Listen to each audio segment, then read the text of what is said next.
All right. Happy Tuesday, everyone. Happy November, new month, Scorpio season. I'm a Scorpio, and I heard you're a Scorpio. Oh, Sagittarius, but we're Sagittarius. neighbors. Oh, soon. Susanna. Susanna is a Scorpio. Yes, shout out to her.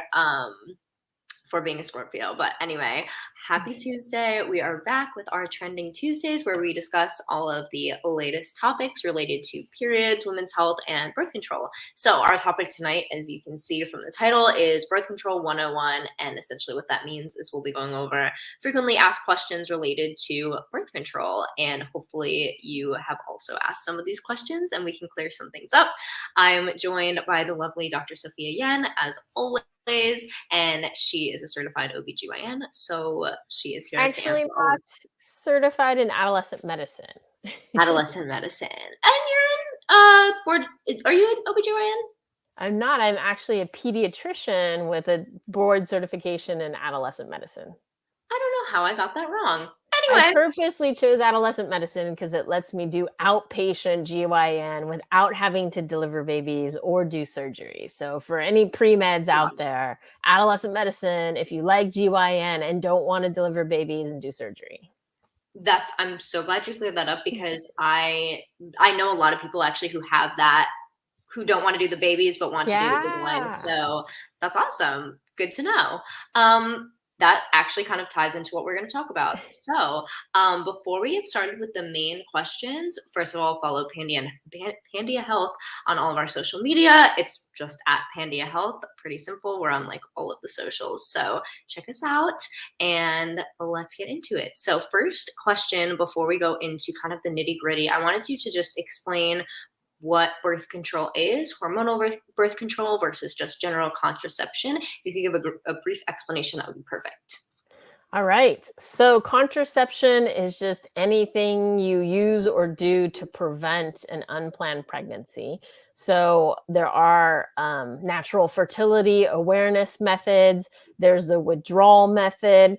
And part of the natural fertility awareness can be knowing about your temperature, your cervical mucus, and what other things, what days you're fertile and what days you're not. If you're just going simply by the days, the problem is every person with a uterus knows when you get stressed out, your period moves around. And so that messes up the ovulation. And those methods assume that your ovulation is the exact same day every single time. And then you plus or minus 5 days. So that's like 1 out of 3 days, you can't have sex, right? So if you can control yourself and limit yourself, sure, but if you can't, then that makes it sad. And then if you add on the bleeding days, then that would also like knock out 12 days out of the month, like 50% of the month where you can't have sex. So it just depends how often you have sex and whether you can control yourself. So that's contraception. Also includes condoms. And then hormonal or non-hormonal is, does it have hormones or does it not have hormones? And one example in one method is the IUD. So there's the copper IUD and then there's the hormonal IUD. And the copper has no hormonal. The hormonal, by definition, has hormonal, and actually it only has one hormone. I would like somebody to please invent one with the other 7 progesterones out there, but the one progesterone in there is levonorgestrel, but it's a very low dose, so you don't see the other side effects that you would see on that same progesterone at a higher dose that we see in the birth control pill or in the patch. So that is a hormonal IUD versus not hormonal IUD. I'll list all the hormonal methods and then everything else by definition will be the non-hormonal. So the hormonal is the IUD, the implant, the injection, and those are all progesterone only methods. So if you have a history of blood clots or lupus and other blood clotty kind of things, then you can use the progesterone only because it doesn't have estrogen, which is the one that usually increases your risk for blood clots. And then the combination ones are the ones that have estrogen and progesterone, and that is the birth control ring, patch, and pill.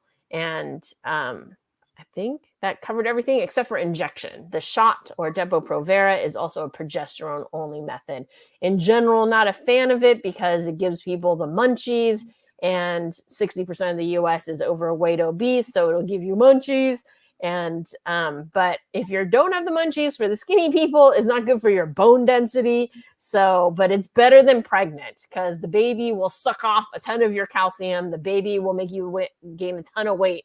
So again, anything is better. Most things are better than pregnant. if you don't Yes. want to be. I was just going to say that. I was like, I feel like we should specify that Pandia Health is not anti-pregnancy Yeah. if you want to be pregnant, but we are speaking specifically to individuals who are trying to prevent pregnancy, and that's totally fine. Whether you just don't want to have kids ever, that's totally okay. Or if you're just in a stage in your life where you don't want to have kids, but you do want to be sexually active, which is totally healthy. So something we like to specify. But that was really helpful, and I think that was all the methods. I can't think of anything else, so yay. Oh, the implant, did you say that? I That's the only think other one IUD and you probably implant I said. put together.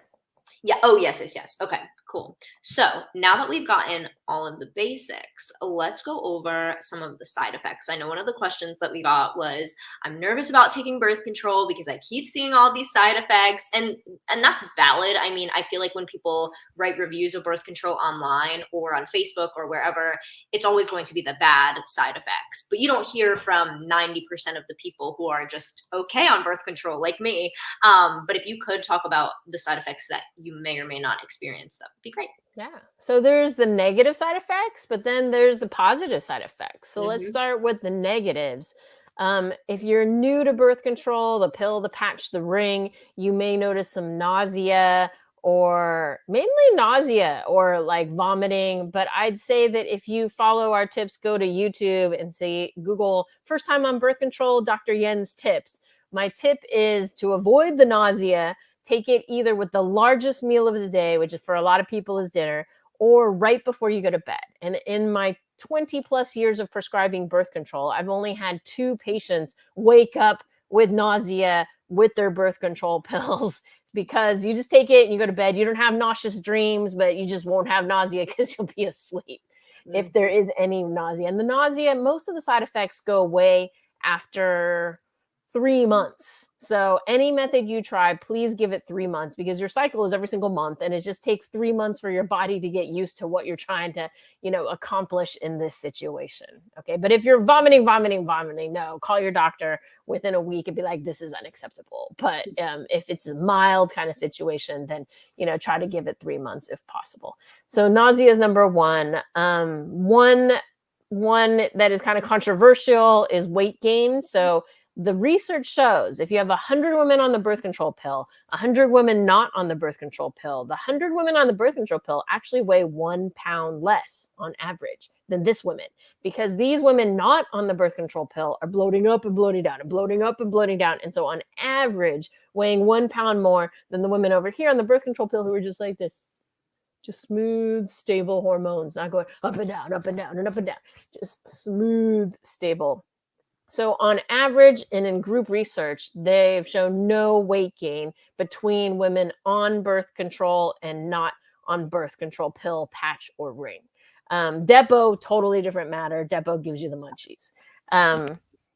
And so some people might say weight gain. And again, there's 8 different progesterones and each person with a uterus responds differently, but overall should not affect you. But if you notice it affects you, know that there are 7 other progesterones you can try and 2 or other different doses of estrogen that you can try. And this applies to any side effect, but specifically also to weight gain. For acne, again, the research has shown any of the birth control pills, if your acne is due to your hormones going up and down every month with your period or whatever, and we make your hormones smooth, the acne, if it's affected by that, goes away and gets better. Again, however, there's an exception to every rule. Each person is different. If you notice you take this pill and all of a sudden you got zits like you've never had before, then yes, let's try the 7 other different progesterones, different doses of estrogen to see because each person is different. But in general, any birth control pill should make your acne better. There are some that are better at improving acne than others, but they have their risks and their benefits as well. Yes. We're putting an article about that, by the way, about which ones are like FDA approved technically to improve acne, because there are, I think, 3 or 4. Yeah. But I'm glad you mentioned that the rest help. And I've noticed too with myself and with other people that at first maybe the acne got a little bit worse just because your body's reacting to the hormones, all that. But then after a while, you'll see actually improvement. So again, the first 3 months, I feel like that's a good starter period to Yes. mention. Give it 3 months. Don't give up. I've had many women and like, oh, I tried a whole bunch of pills. And I was like, how long did you try it for? And they're like, a couple days. And I was like, no, to truly try it, you got to give it, a month, 2 months, 3 months, not just a couple days. Because if you did a couple days, you didn't really give it a good go. Yeah, that is very valid. Something to go along with that, actually. So if you dislike your birth control, whether you're having side effects or you're just like, maybe I want to try something else, what would be the best approach for that? Yeah. So if you don't care about preventing unplanned pregnancy or you're okay using a condom, then you can, if you have some horrible side effect, you can just stop. And then if the side effects goes away, then you tell your doctor, I had the side effect. And then when I stopped it, it went away. And they're like, oh, okay, let's try a new one. And so what makes Pandia Health different from other companies out there is we are the only academic doctor-led company. And I personally wrote 2,000 birth control prescriptions in 2 years and looked at the different side effects. Being a woman of color, realizing that we were taught in medical school, this birth control pill doesn't work for everybody. And we've learned that Latinas, Blacks, Asians, and people who don't want to bleed every month might do better on this birth control pill to start off with. And we've trained all of our physicians with this secret sauce. So that way we think if, we start you on a good one, you'll have fewer side effects and you'll stay with our company more. So better care by better doctors and by a CEO who cares and a founder who cares about side effects and making women's lives better.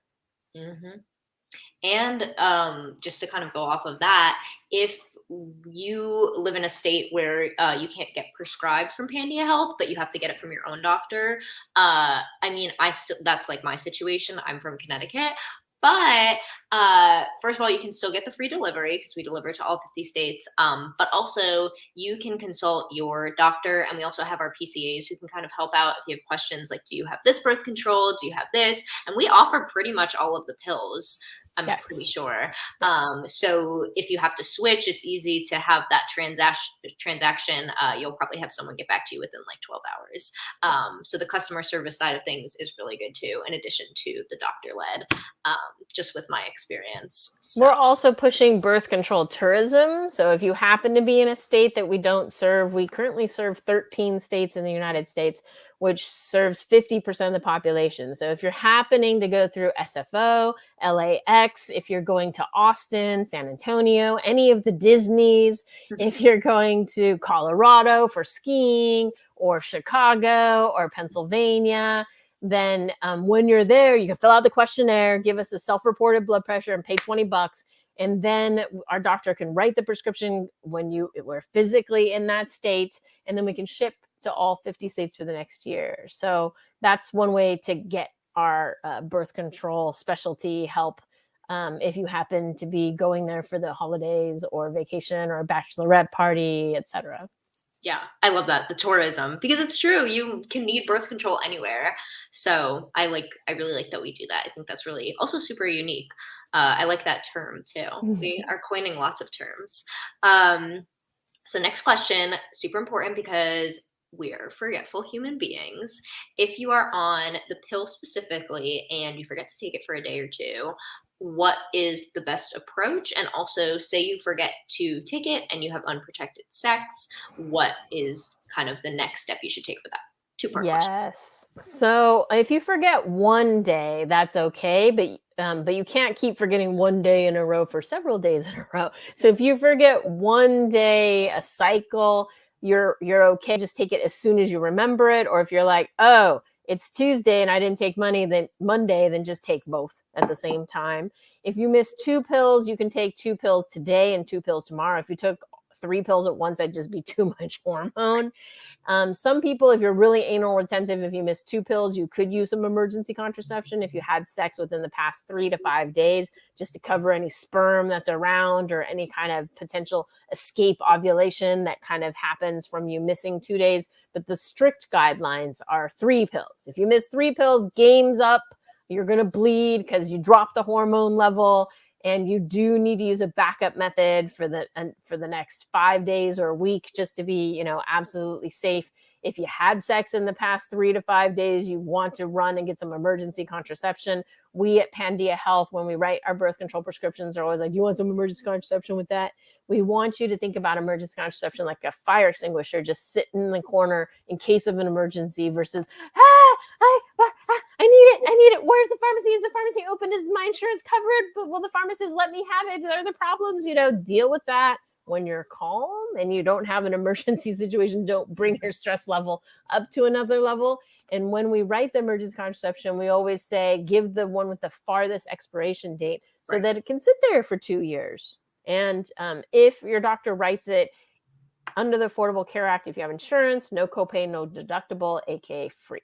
So try to get anybody with a uterus should get a pack of emergency contraception in case of something, unless you're 50 years or older, in which case your risk of pregnancy is very low, or you're on the IUD or implant, because your risk of pregnancy is very low. So regardless of your sexual orientation, because unfortunately you can be sexually assaulted. Yes. And also something to note with the prescription emergency contraception, more effective, especially people with a higher BMI. What is it, over 26? 26 or more. And my BMI is like 25. So with a little COVID and a lot of dessert Thanksgiving coming up, it definitely could hit 26. Yes. So definitely a good idea to get that, not the Plan B and its generics, more of the Ella. And it's right. It's true. It is just good to have it. It's like a fire extinguisher. I like that analogy. That's very important. So up next, kind of on a similar note, is there there are lots of myths out there, foods, activities, anything like that, that'll make your birth control less effective? Yes. I like So this there are definitely a list of medications that will make your birth control less effective. So anytime you're seeing a physician and they're prescribing you a medication, particularly seizure meds and HIV med, there's just one particular one, St. John's wort, and antibiotics. So the only one that's been proven is griseofulvin, but again, each person is different. So if it were me and I didn't want to be pregnant and deal with an abortion or, a pregnancy I don't want, if you're using antibiotics, we generally recommend using condoms for 2 weeks just to be safe. I just always use condoms because, again, I don't like to leak sperm for 24 hours. So exercise your right not to leak sperm for 24 hours, regardless. And food-wise, I think vitamin C can affect the estrogen level either up or down. So we have a blog on it. Look at the blog. And magnesium. So if you're taking magnesium hydroxide for constipation or acid, that can certainly block the birth control and make it less efficacious.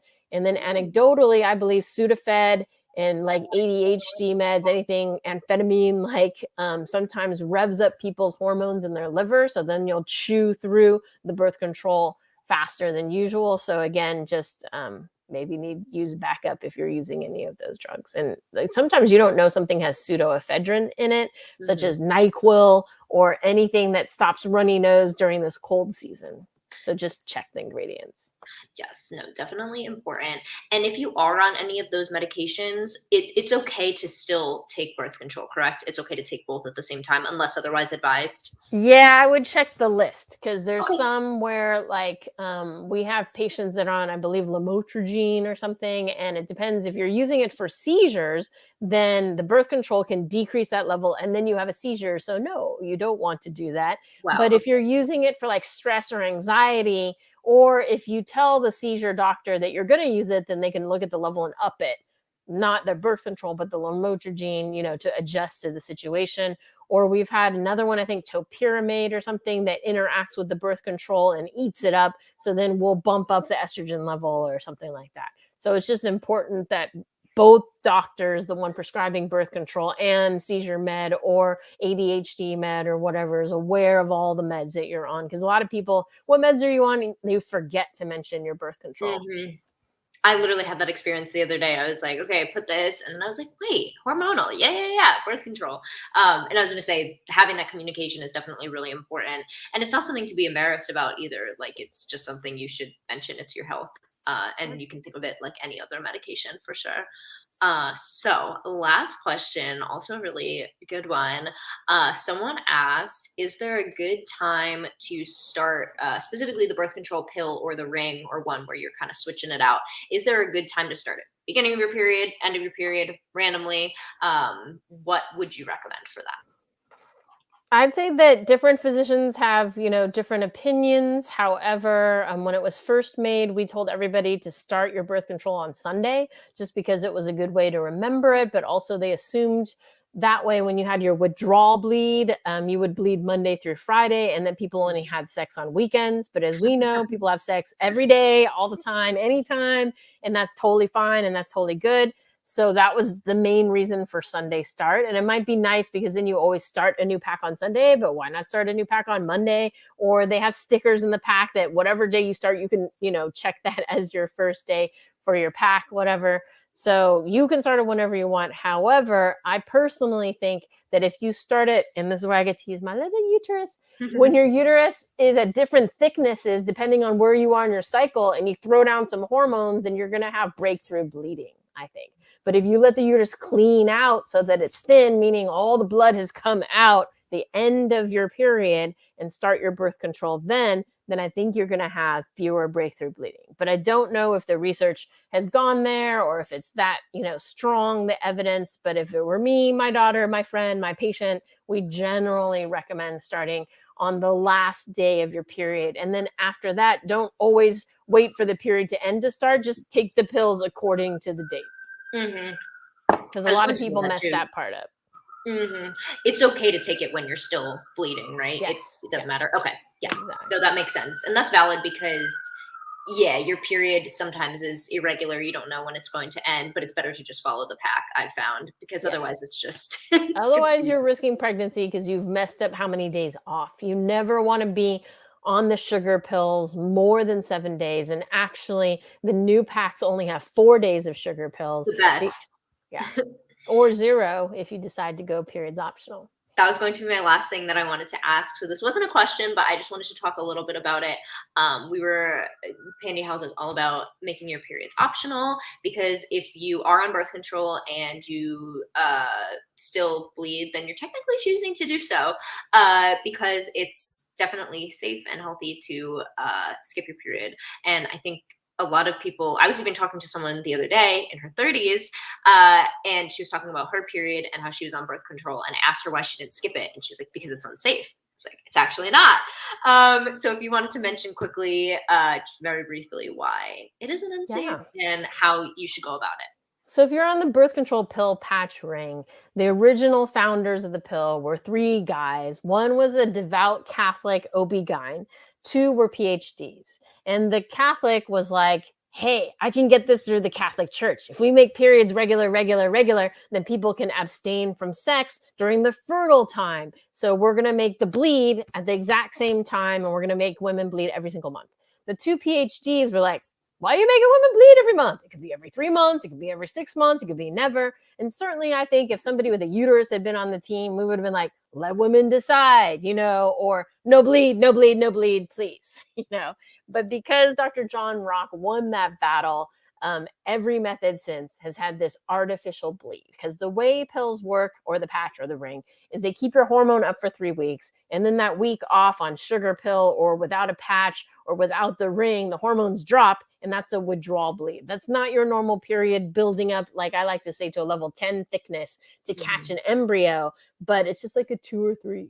And then you can decide to drop the hormone and clean it out every 3 months, every 6 months, every year. There really is no need to clean it out. There are no toxins building up or toxins that you're getting rid of when you have a bleed. It's just, was there a baby embryo? No embryo? Okay, bleed. If no egg and sperm hooked up and then stuck to the uterus, then you're going to bleed. And you don't need to do that every single month. It's growing and bleeding and growing and bleeding. And every time you grow, you risk endometrial cancer. And popping out an egg every single month. Every time you pop out an egg, though, that doesn't happen as much with the pill, the patch, the ring. But with the IUD, the implant, there's some of that. You risk ovarian cancer. So by decreasing the popping, by decreasing the up and down of the lining, you decrease ovarian and endometrial cancer. You also decrease colorectal cancer. And I think that's because you have the uterus and around it you have the colon. And so 30% of women have some GI side effect, constipation or diarrhea with their periods, because this is like up and down, up and down. And I call it sad and crying when it's bleeding. And so the colon is also sad and crying. So if you decrease that up and down and the crying, then you decrease the colon cancer, is my hypothesis on that one. The number one cause of anemia in menstruating women is menstruation. And actually, as an adolescent medicine specialist, the hemoglobin of boys go up during adolescence and it goes down in girls. And I wonder if it's because we have this unnecessary bloodletting. And if we were constantly pregnant or breastfeeding where you don't have this bleeding, would our hemoglobin stay stable, you know? Yeah, no, that's a solid question. I'm always curious too where that myth came from of the idea that we need to clean out every month. I think maybe it's a thought that there are toxins or something like that. Because I feel like in women who I've spoken to who don't know you can skip your period, it's always that. It's like, well, it's going to build up. If we put you on medication, it isn't building up. And that was the concern. It was a Saturday Night Live skit. If you look up Amy Poehler and Librel or 1 year birth control pill, she goes, and blood everywhere. Because the thought is it's just building up a year's supply of blood. And the answer is no, it is not built. It's like a level 2 or 3 thickness of lining versus level 10 for when you want to fully have that rich with blood to catch an embryo because you're going to grow a baby for the next 9 months. Right. Yeah. Very important distinction for sure. Yeah. So that is all of the questions. I think my takeaway from this is just that birth control, yes, while it might have some negative side effects in some individuals, it can also have a lot of positive outcomes. So at the end of the day, consult with your doctor. If you are in one of our select states, you can consult with one of our doctors at Pandia Health. And it's kind of all about communication and knowing what feels good for your body, because at the end of the day, you know it best. So that was my takeaway. Did you have anything you would like to add for the end? I don't know if I said it already, but if you're having bad, evil side effects, you can just stop the medication at any time. Just know you won't be covered for pregnancy prevention and that you might bleed, because the way these work is hormone and then drop. And after day 2 or 3 of drop, you generally bleed. So again, you don't have to suffer through it. And bottom line, talk to your doctor. Whoever wrote for the medication should be able to deal with the side effects. But again, if it's just so horrible, just stop. Mm-hmm. You don't have to wean off like other medications. You can just stop. Yes. Which is really good to know, because I think that's also a misconception. It's reassuring that you're in control. Yeah, it is really nice. I think the only time it's a little bit less is when you have an IUD, just because you have to schedule to take it out. But other than that, you're still in control because you can decide that you want to take it out. But also with the IUD, there's actually, you can take it out yourself theoretically, or you could have we talked about grab the strings and yank. That's what the doctor's going to do. Oh, okay. With tweezers. But I don't know if we necessarily, I mean, there's nothing special. You just grab the strings and you pull. And the vagina is dirty as it is. So, and you're not putting anything up, you're actually pulling it out. If you were putting it up, then you have to sterilize it and all this stuff, but you're just pulling it out. So don't stick anything up your cervix, but you can take tweezers and pull it out, but don't be impaling your vagina either. But if I joke was, if I was stuck in some place and I saw the hottest guy in the world and I just had to reproduce with him, I could reach up, yank it out, and then within 2 weeks of the growing back of that lining to a rich thickness to accept the future baby, we could have a baby. I like that.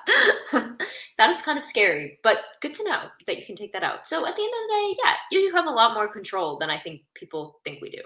And on that same note, keep voting, and so that we can keep the affordable. I hope Virginia's voting well.